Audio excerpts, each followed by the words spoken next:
Sisi tuko katika kuhalisia. Tunataka kuona, hatutaki imani. Imani ni kutenda jambo usilolijua wala hujawahi kuimagine. Huu ndio ujumbe wangu kwa leo. Ziko nyingi, mipango iko mingi. Tunaendelea kuelimishana. Anayokubali apokee, asiyokubali aache. Matusi hatutaki. Kuelimishana ndio mfumo wa ulimwengu. Kama ndio maana ukapelekwa shule ukaambiwa binadamu ulitokana na nyani kwenye shule ya serikali, ukienda kwenye elimu ya dini zao wanasema binadamu alitokana nani? Binadamu alitokana na Adamu. Adamu huyu ndio aliozaa rangi zote, kwa sababu Adamu angekuwa mweupe, mimi mweusi nisingetokea, kwa sababu wananiita mimi nyani. Lakini nyani ukimchuna manyoya ana rangi nyeupe.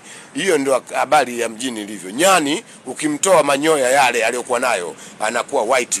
Angalia vizuri ndio utagundua. Make sense. Hii inaingia akilini kabisa kwamba nyani ukimnyoa manyoya yake anakuwa mweupe. Hana ngozi nyeusi nyani ukimchubua.